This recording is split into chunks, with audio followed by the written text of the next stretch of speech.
सम्मानित मुल्क के मालिकों, मैं बौद्ध भिक्षु सुमित रतन नए श्रम कानून के खिलाफ पिछले 4 दिन से भूख हड़ताल पर बैठा हूं। आज मुझे चौथा दिन है। पूरे देश से, पूरे प्रदेश से सभी लोगों का समर्थन मिल रहा है। तमाम श्रमिक लोगों के जो संगठन हैं, मजदूर संगठन हैं, वो भी हमारे साथ आ गए हैं। तमाम बहुजन समाज के, अल्पसंख्यक समाज के संगठन हैं, वो भी साथ आए हैं। और लगभग 30 जनपदों में हमारे आह्वान पर हमारे उपासक मजदूर लोग अपने घरों में सांकेतिक धरना प्रदर्शन कर रहे हैं। लॉकडाउन के समय सब लोग अपने जीवन की रक्षा कर रहे हैं और एक तरफ दूसरे लोग दूसरों के हकों की लूट कर रहे हैं। तो आज मुझे बड़ा दुख है, मुझे भूख हड़ताल पर बैठना पड़ा। आप लोगों का समर्थन मिल रहा है, मैं बहुत बहुत आप लोगों का शुक्रगुजार हूँ, आभारी हूँ। 5 चरण जो हमने आप लोगों को बताए थे, वो पहला चरण था कि आप लोगों को एसडीएम और डीएम को ज्ञापन देना है इस नए श्रम कानून के खिलाफ, और वर्तमान में अल्पजनों के द्वारा बहुजनों पर हो रहे अत्याचार के खिलाफ एक ज्ञापन देना है। जो हमारे अधिकारों को लूटा जा रहा है उसके खिलाफ ज्ञापन देना है। दूसरा चरण है आपको मुख्यमंत्री, प्रधानमंत्री को फैक्स करना है, मेल करना है, राष्ट्रपति को मेल करना है, फैक्स करना है। तीसरा चरण है आप जहां हैं वहीं पर आपको एक बैनर बना करके सांकेतिक धरना प्रदर्शन भूख हड़ताल पर बैठना है। चौथा हमारा संदेश है, आप अपने परिचित कम से कम 500 लोगों को फ़ोन करके इस कानून के बारे में, इस अन्यायपूर्ण कानून के बारे में जानकारी दें। और 5वां मेरा चरण है 19 तारीख को आप सभी लोगों को सामूहिक उपवास रखना है। मैं 4 दिन से भूख हड़ताल पर बैठा हूँ। हमारे समर्थन में अब तक यहाँ तक कम से कम 400-500 लोग आ चुके हैं।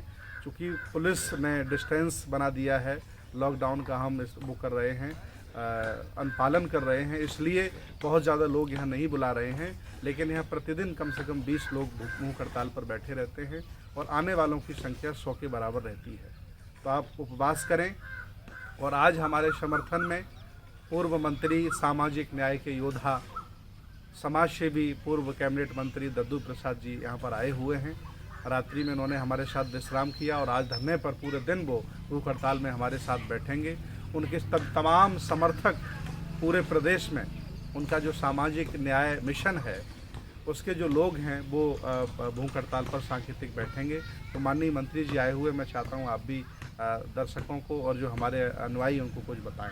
सम्मानित साथियों, जय भीम, जय भारत, नमो बुद्धाय।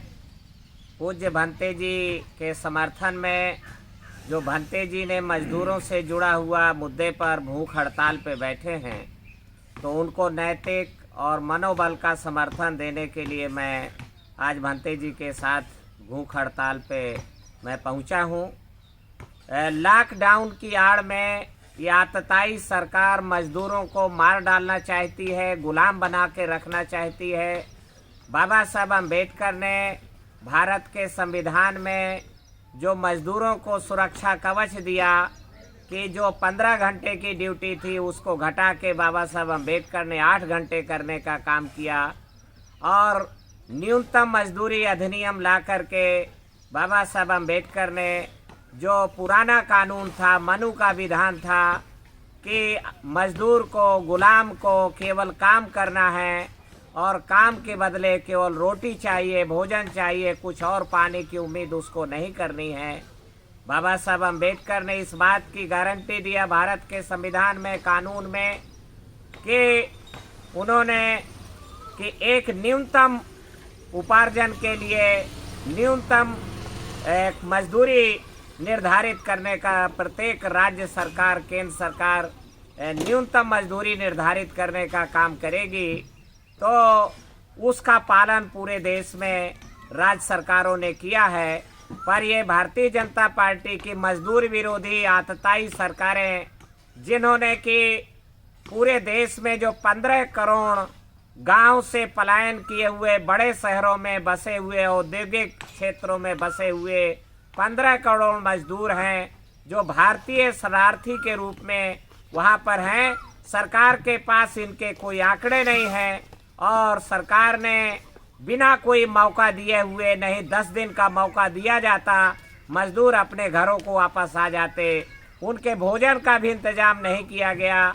तो पैदल ही लोग चल पड़े, कूच कर गए और पैरों में छाले पड़ गए। गर्भवती महिलाओं का रास्ते में ही प्रजनन हो गया और अनेक लगभग मोटे अनुमान के तौर पर पूरे देश में 500 से ऊपर मजदूर सड़क दुर्घटनाओं का शिकार होकर मौत के गाल में समा गए हैं।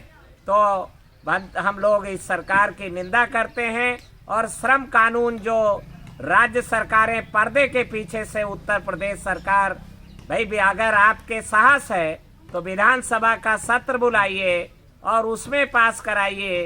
ये बाई सर्कुलेशन परिचालन के माध्यम से और ऑर्डिनेंस गवर्नर के हस्ताक्षर से श्रम कानूनों को बदलाव करने का काम किया जा रहा है। हम इसके खिलाफ हैं, पूज्य भंते जी के साथ में हैं और नैतिक रूप से उनके समर्थन में हम खड़े हुए हैं। मिनिमम वेजेज एक्ट को शिथिल नहीं किया जाना चाहिए।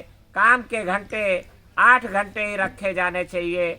और यहाँ पर मैं कह देना चाहता हूँ कि जो काम के घंटे 8 घंटे हैं, ये केवल श्रम आधारित मजदूरों के लिए ही नहीं है, बल्कि जो बौद्धिक मजदूर हैं, बैंक कर्मचारी हैं, सरकारी अधिकारी कर्मचारी हैं, उनके लिए भी बाबा साहब अम्बेडकर ने 8 घंटे निर्धारित किया है।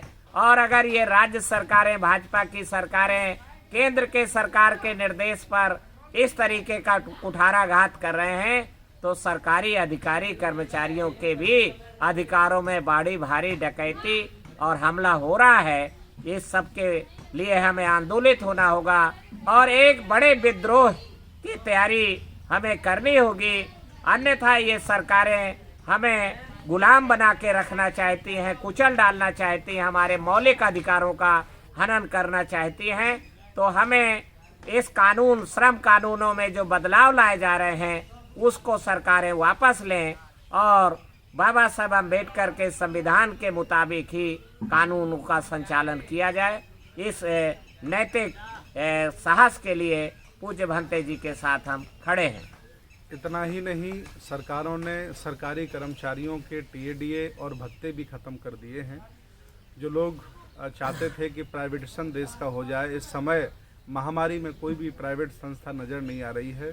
पुलिस सरकारी संस्था है, सरकारी डॉक्टर्स, हॉस्पिटल्स वाले लोग हैं, यही लोग दिखाई दे रहे हैं। तो देश को मजबूत बनाने के लिए तो संस्थाएं मजबूत होनी चाहिए। तो आज मैं आहत हूँ, हमसे देखा नहीं जा रहा है कि मजदूरों के साथ अन्याय हो रहा है।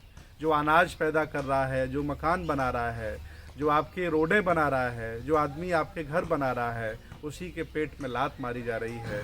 मैं आहत हूँ, मैं बौद्ध भिक्षु हूँ, मैं कुछ कर नहीं सकता। इसलिए मैं आज अपील करता हूँ और इसी के साथ मैं आप सभी लोगों से अपील करता हूँ कि आप लोग इसे शेयर करें। नमो बुद्धाय, जय भीम, जय संविधान, जय श्रमण भारत।